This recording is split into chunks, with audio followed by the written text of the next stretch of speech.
Muy buena noche, muchas gracias por estar de nuevo con nosotros en Acción Positiva.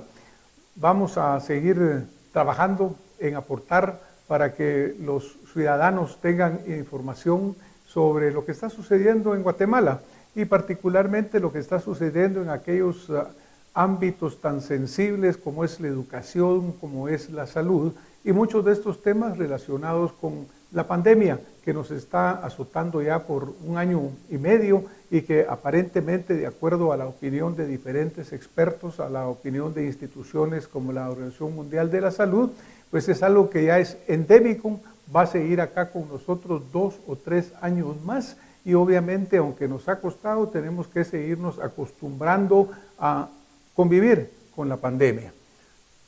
Hay vacunación en camino, no se ve claro como quisiéramos que estuviera sucediendo, como ya ocurre en otros países, pero va a llegar. Pero para mientras, lo que es recomendable es seguir con las medidas de distanciamiento social, el uso de la mascarilla, el no reunirnos en grandes grupos, etcétera. Medidas sanitarias mundiales que son recomendadas ampliamente. Desafortunadamente este virus sigue muy persistente. Vemos que países como Chile han vuelto a cerrar, vemos que la China ha vuelto a tener rebrotes, Europa también. Es decir, no hemos logrado salir de este problema. Los países que han logrado salir un poco adelante son, por ejemplo, aquellos que han tenido un mayor índice de vacunación, como Estados Unidos, como Israel. Mientras más se vacuna, más se alcanza inmunidad en grupo y los procesos cuando la gente adquiere el virus son mucho menos agresivos, son mucho menos graves. Uno de los aspectos más golpeados por esta pandemia ha sido lo que ha venido sucediendo en el campo de la educación. Nuestra querida Guatemala desafortunadamente ya traía un rezago importante, que ahora este rezago pues desafortunadamente por todo lo que está sucediendo, lo más probable es que vuelva a aumentar, vuelva a incrementarse y estemos más retrasados todavía que lo que veníamos estando. Pero para hablar sobre este tema, me he permitido invitar a distinguidos profesionales quienes nos van a aportar significativamente. Hemos seleccionado a un panel sumamente interesante y capaz. Hemos tenido la suerte que todos ellos nos han aceptado la invitación y me voy a permitir presentarlos. En orden de que las damas van primero, presentamos a la licenciada Diana Brown. Ella es directora ejecutiva de la Asociación de Colegios Privados. Representa la educación privada en el Consejo Nacional de Educación. Es integrante fundadora de la Comisión Intersectorial de Educación de CONCYT y representa la educación privada en varias instancias. Es una convencida que la educación es la solución a nuestros problemas y comparte esas ideas en las aulas universitarias y en general en los ámbitos educativos. Es rotaria, fue presidente e integrante de la Junta Directiva del Club Rotario Guatemala Oeste. Nos acompaña también el profesor Julio Fernando Mijangos Rivas. Él es director de la Escuela Oficial Urbana Mixta número 85, Jornada Matutina Lomas del Norte. Y nos acompaña el licenciado José Inocente Moreno Cámbara. El licenciado Moreno Cámbara es licenciado en Educación de la Matemática y Física. Tiene un máster y doctorado en Astronomía. Fue viceministro de Diseño y Verificación de la Calidad Educativa del Ministerio de Educación del 2016 al 2020. Bueno, pues tenemos la suerte de contar con un panel sumamente capaz, con una vasta experiencia que definitivamente nos van a aportar mucho conocimiento. Bienvenidos, señores invitados. Gracias por estar aquí con nosotros. Muchas gracias, licenciada. Bienvenida a Acción Positiva. Gracias. Profesor, bienvenido. Muchas gracias. Licenciado Moreno Cámbara, bienvenido a Acción Positiva. Muchísimas gracias, un saludo a todos. Bueno, pues yo comentaba en este prólogo que estuvo un poquito largo de mi parte, disculpen si me prolongué demasiado, pero vamos a darle la palabra ahora a nuestros distinguidos invitados.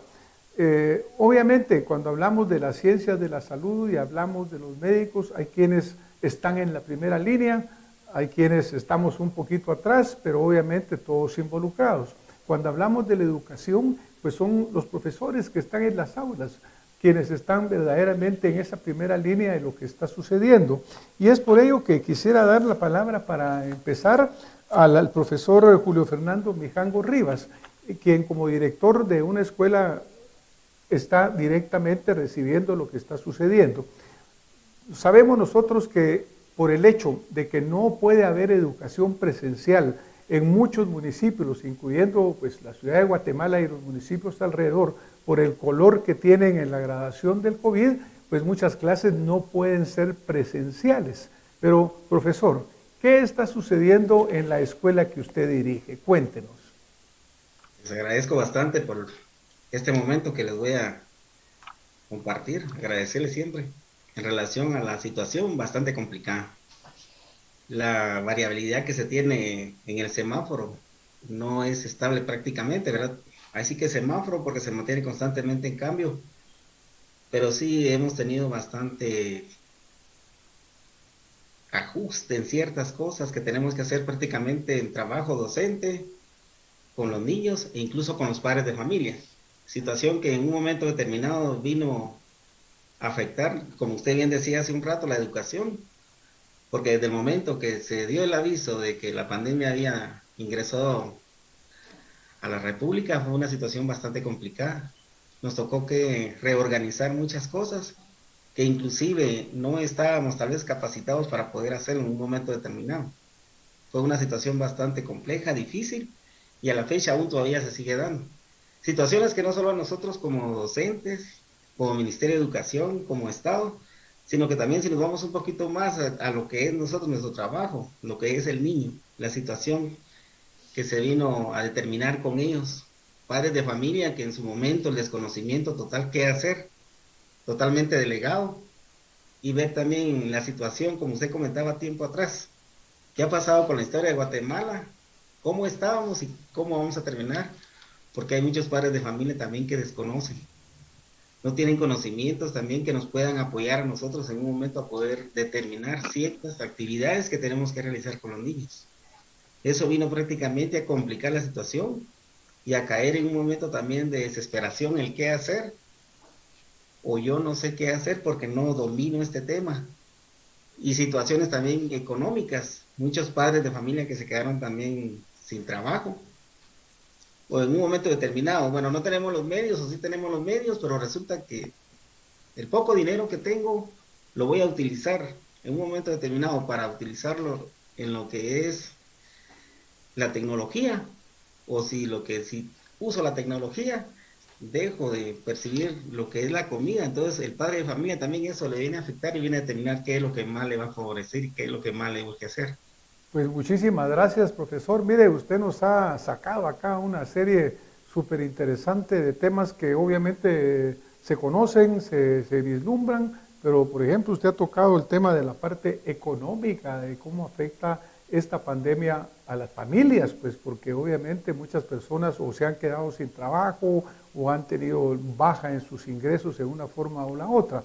Usted señala muy bien el hecho que los padres o nadie estábamos preparados a que esto viniera y que la preparación de los padres para ayudar a los hijos en las tareas no necesariamente son tan preparados para hacerlo. Así que muchos puntos interesantes. Licenciada Diana, ¿no nos quisiera comentar usted algo sobre lo que ha venido diciendo el profesor?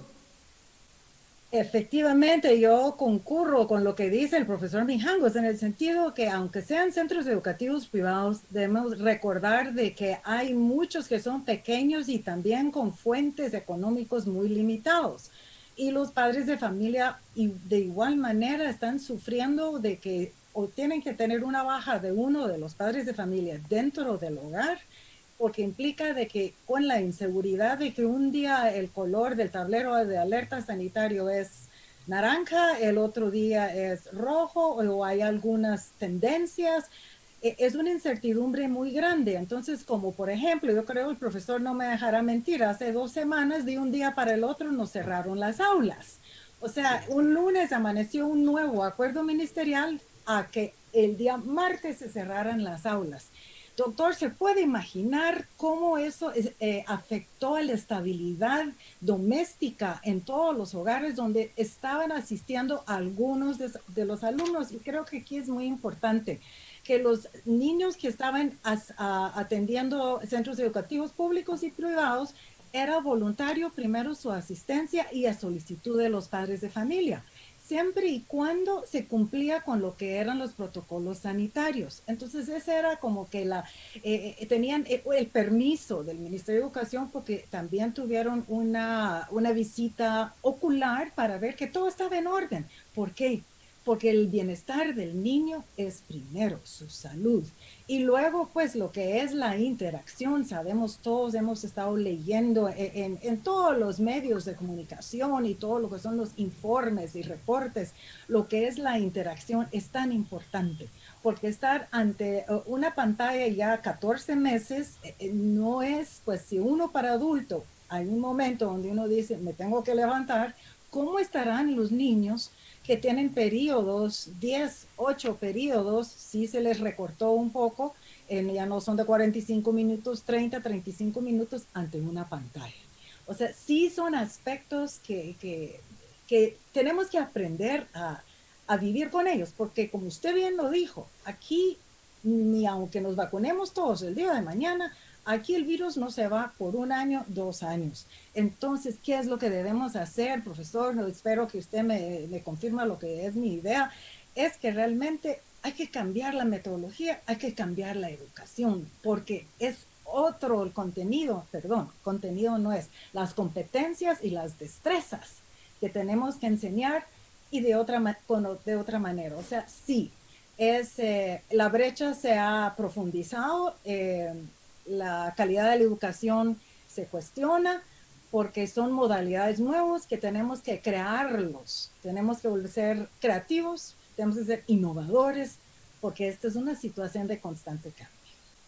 Muchísimas gracias, licenciada. Pues obviamente lo que nos expresaba el profesor Mijangos ha abierto una discusión interesante.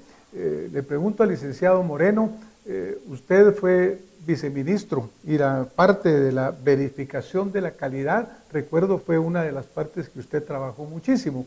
Ahora obviamente esta calidad ahora se ve afectada, como indica la licenciada Brown, ha cambiado no el fondo, porque en teoría seguimos teniendo el mismo pensum, pero obviamente la metodología y el acceso ha cambiado. ¿Qué preocupaciones se levantan acá, licenciado, con respecto a la calidad de lo que están recibiendo estos niños? Porque sin educación no hay progreso, y nosotros ya siendo un país que teníamos serios problemas de calidad educativa, imagínense ahora. ¿Qué piensa usted de todo esto que nos están diciendo, licenciado? Muchísimas gracias. Un saludo muy especial a todos y sobre todo a mis queridos colegas panelistas y a usted, doctor. Es un tema exageradamente complejo porque ya el término calidad educativa lo era antes de la pandemia. Es decir, el concepto de calidad educativa es multidimensional y abarca muchos factores del proceso educativo. Abarca al alumno, abarca el entorno, abarca los contenidos, abarca los procesos, los resultados. Y todo esto colimado y alineado por actores fundamentales que eran, digamos, los directores y los profesores, pero que está sujeto a un entorno social, cultural y político de cada uno de los países, ¿verdad? Era imposible antes de la pandemia pretender el modelo de calidad educativa de Noruega, porque no tenemos el entorno social, ni cultural, ni político de Noruega. Teníamos que tener el nuestro, pero veníamos con rezagos, como usted muy bien lo dice, y creo que no nos preparamos lo suficiente para un evento de estos, porque no lo veíamos venir. Esto no se trata de buscar culpables, esto no se trata de buscar responsables, sino de buscar soluciones. Hoy estamos inmersos en un medio en el que no es nuestro hábitat natural como docentes. Los que nos dedicamos a dar clases nos sentimos fuera de nuestro hábitat. Esto es como que si yo fuera un nadador de piscina y nado muy bien los 100 metros planos, los 100 metros en piscina, pero me llevan ahora al mar y ahí tengo que vencer primero las olas para poder llegar a la tranquilidad de las mismas. Nos sacaron de nuestro hábitat. no es culpa de nadie, parece ser, dice la historia y la estadística, que pueden ser procesos cíclicos. Ahora, ¿qué hay que hacer en este momento? Siempre he apelado a que nuestro mayor talón de Aquiles es el proceso de formación del docente. Nosotros no tenemos un proceso de formación continuo y constante, a pesar de que la ley lo exige. Nos acomodamos muchísimo a esto y hoy por hoy vi una prueba de fuego en donde no teníamos guantes de asbesto y nos estamos quemando temporalmente. A mí me tocó dando clases en la universidad con generaciones de 20, 21 años que, siendo nativos digitales, no pudieron adaptarse muy rápido a la modalidad de entrega. ¿Qué hay que hacer en estos casos? En este caso hay que fortalecer el liderazgo del maestro. Hay que fortalecerlo muchísimo. Hay que acompañar mucho al padre de familia en el proceso educativo, porque hay que entender que históricamente los padres de familia también se alejaron un poco del proceso educativo y la rutina era ir a dejar al alumno a la escuela o al colegio, lo recojo después y que duerma, que haga sus tareas, lo despierto y lo llevo a la escuela o al colegio. Se volvió un ciclo en el que no pensábamos mucho, sino hacíamos por rutina las cosas. Pero hay que acompañar al padre de familia, porque él también se vio castigado en su entorno laboral, él también tiene presiones que resolver, pero si trabajáramos en conjunto lo podríamos hacer. Y por último, hay que acompañar muchísimo al alumno en las diferentes etapas según las competencias que nos interesen fortalecer. Porque no es lo mismo darle acompañamiento en este medio virtual a un niño de primero primaria que a un niño de sexto primaria, que a un jovencito de segundo o tercero básico. Entonces tenemos que ver qué es lo primordial. Creo que lo más importante acá, y yo no quiero juzgar a las autoridades porque no soy quien, yo cometí errores estando en la gestión pública, porque soy humano, nunca los hice adrede, pero cometí errores. Es afinar un mecanismo de comunicación asertiva hacia todos los actores del sistema educativo. ¿Cuál es el rol de un director, del padre de familia o de un alumno? Eso nos puede ayudar muchísimo. Vemos, por ejemplo, que los docentes del profesor Mijangos ahí en la escuela están poniendo todo su esfuerzo y toda su gana. Pero vamos al resultado final, profesor Mijangos. ¿Cómo van a hacer ustedes para evaluar el resultado de la enseñanza que se está dando a estos niños? ¿Cuál va a ser el método evaluativo? Estamos basándonos en lo que decía hace rato el licenciado José, de lo que es la rúbrica. La rúbrica es el instrumento que tenemos para evaluar en este momento a los niños, que prácticamente ahí ponemos nosotros o podemos exponer nosotros lo que queremos, que prácticamente los niños logren desarrollar. Estamos conscientes que hay otras herramientas que nos van a permitir también hacer ciertas evaluaciones, pero nos vamos a hacer ese enfoque prácticamente para determinar el alcance que se tuvo en prácticamente si al terminar este año se lograron dar o no se lograron dar. Situaciones que se nos van dando anticipadamente. En base a este instrumento que tenemos nosotros como válido para poder determinar los alcances, podemos ir midiendo también en cierto momento hasta dónde se ha llegado. Pues muchas gracias, profesor. Obviamente siempre se dice que en las crisis salen las soluciones. Algo que se comenta muchísimo, pues es Vox Populi, diría yo, entre muchas gentes, es la frustración que tienen los padres de familia. Rápidamente, profesor, ¿ha escuchado usted de padres de familia, de los niños que van a su escuela, sentimientos de frustración? ¿Cómo expresan ellos frustraciones? El encierro prácticamente ha sido una de las causas que prácticamente algunos han manifestado, e inclusive momentos donde no querer trabajar, no querer salir, el aspecto también depresivo que algunos han tomado, eso ha sido una de las causas también que nos ha perjudicado a nosotros. Padres de familia que trabajan ambos y que no comparten, prácticamente el niño o niña está sola. Son situaciones que vienen a expresar y que vienen a darse también momentos de desgano, de no querer hacer mayor cosa también. Pues muchísimas gracias, profesor. Obviamente la calidad de la educación, porque vivimos en un mundo competitivo. Me recuerdo que antes cuando hacíamos comparaciones, pues ya nos comparábamos en desventaja con sistemas educativos de otros países del mundo. Obviamente hay los muy desarrollados, Finlandia, Noruega, los países escandinavos, etcétera, y obviamente hay los que están incluso atrás que nosotros.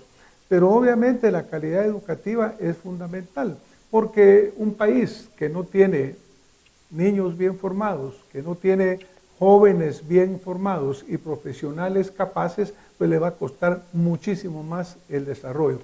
Pero, ¿cómo medir el resultado de lo que actualmente estamos haciendo? Licenciada Diana, ¿cómo Que me vamos da a una poder pregunta medir? tan difícil, doctor, por Dios. Ah, por eso, pero se lo pongo a usted porque sé que me la va a contestar muy hábilmente. Así que se la dejo. ¿Cómo vamos a medir lo que estamos haciendo? Yo quiero retomar y abonar lo que dijo el profesor Mijangos y lo que es la evaluación por rúbricas. Una rúbrica, además de lo que es un parámetro muy hábil para medir, porque la medición es muy importante, para mí es sumamente valioso porque implica una responsabilidad de parte del alumno. El alumno tiene que medirse, automedirse si cumplió o no cumplió. Y eso es parte, y para mí es de la ganancia, si lo podemos decir de esa manera, de lo que es la pandemia, de lo que estamos viviendo. Un conocimiento de uno mismo, ¿ya?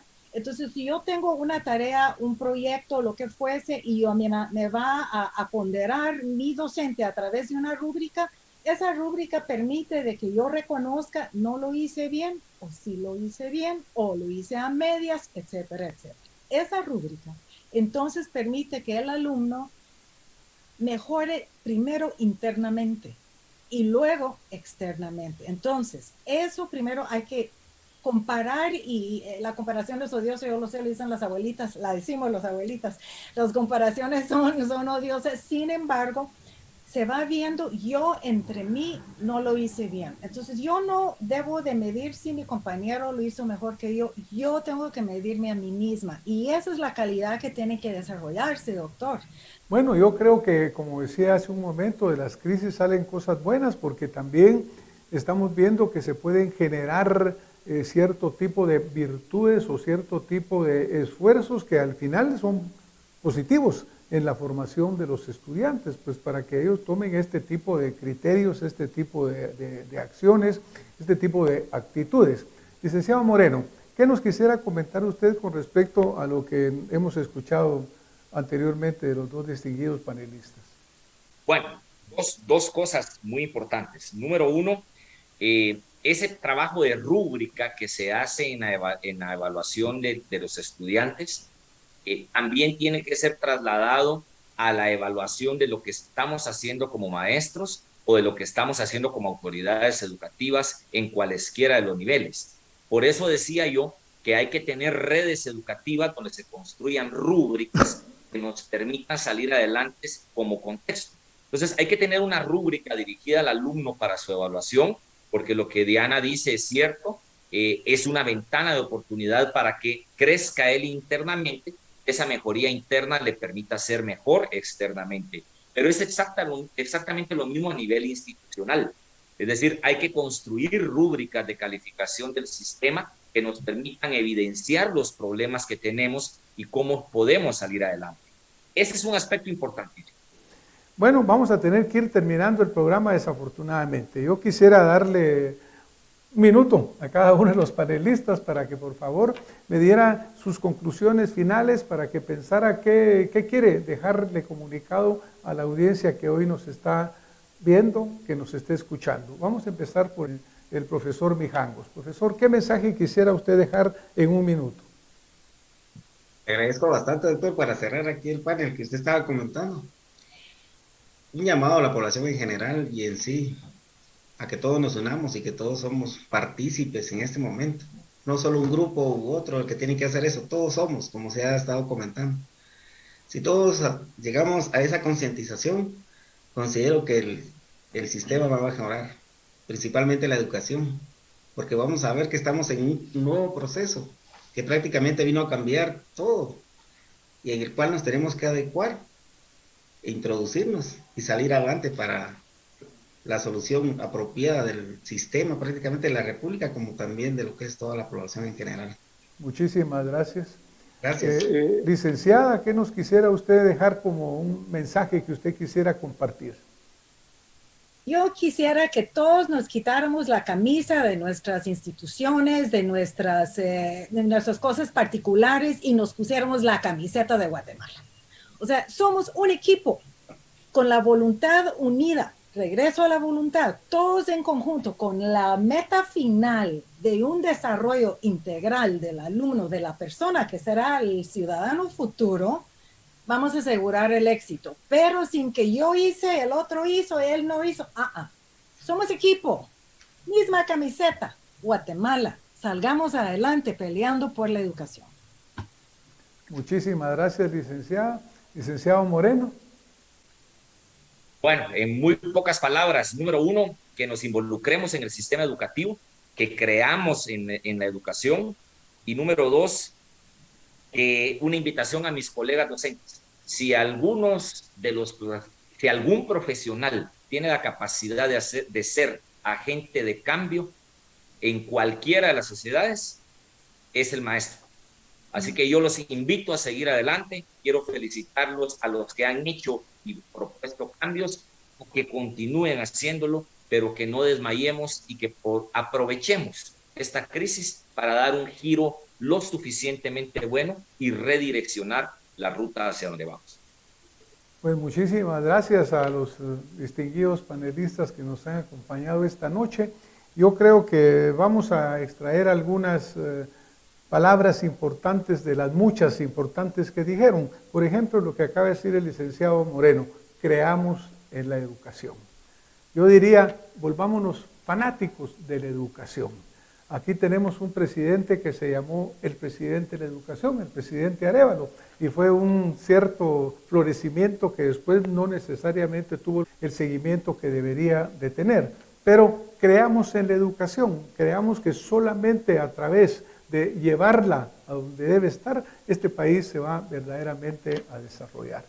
Y finalmente, pues yo también quiero reforzar la palabra que ustedes tres han utilizado, distinguidos panelistas, de unidos en el esfuerzo, porque solamente cuando todos nos unamos a trabajar juntos, a remar en la misma dirección y a llevar el mismo norte, vamos a lograr que esta nuestra Guatemala salga adelante. Pero muchísimas gracias, agradezco mucho a la licenciada Diana Brown haber estado con nosotros, le agradezco al licenciado Moreno todo lo que nos ha aportado y al profesor Mijangos, gracias por el esfuerzo que están realizando allá en la escuelita, gracias a los docentes que están con usted apoyándolo y a esos niños y a esos padres de familia que son la primera línea en que Guatemala salga adelante.